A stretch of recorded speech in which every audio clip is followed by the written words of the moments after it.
PEGI 16.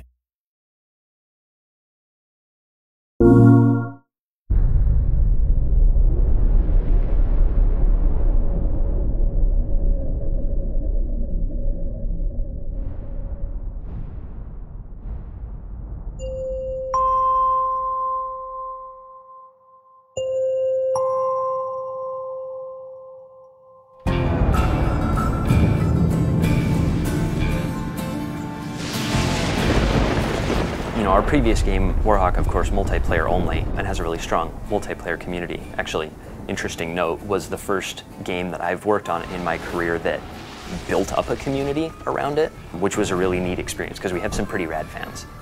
Warhawk still has a very active fan base, and we can see, how that's evolved over time and, what people really enjoy about that gameplay. And those have influenced the design decisions for Starhawk. With Starhawk, we'll give you a place to enjoy it co-op. We'll give you a place to enjoy it by yourself. I expect a large percentage of those players are going to go online. And at this point, what we're doing is adding content, say for certain solo missions, as well as continuing to refine what we already have. There's a lot of play testing going on a number of different fronts. That's really essential to the process, and that's where we get, I think, some of our biggest benefits.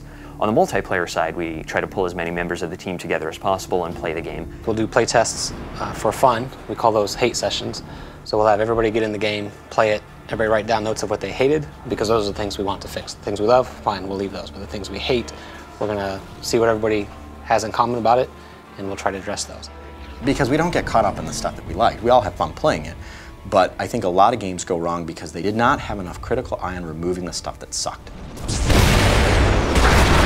We have a blast when we do multiplayer sessions. They're a lot of fun. You got these guys on your butt and they're shooting you, and then all of a sudden you lay down like a turret, and just mow them down. I mean, there's nothing like that. Build walls, I'm gonna build some turrets, I'm gonna call some guys in, and it's a ton of fun. You can do the same multiplayer level hundreds of times and it can be different every time.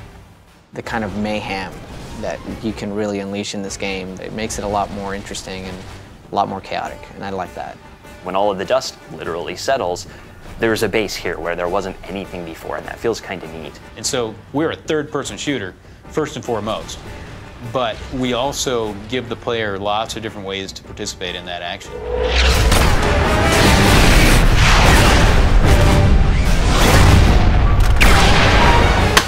Spanking.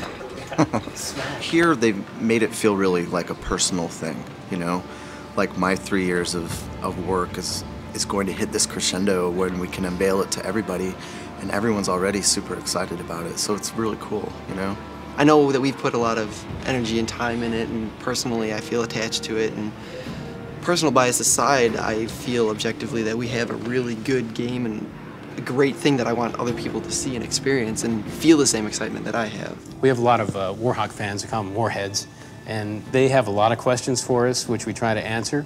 But our bar, no matter what they say, is actually higher than anybody's. And we are our own worst critic, and as we go forward, we're just going to be that much harder on ourselves. That experience from Warhawk is something that we learn from, and we're going to take it to the next level with Starhawk.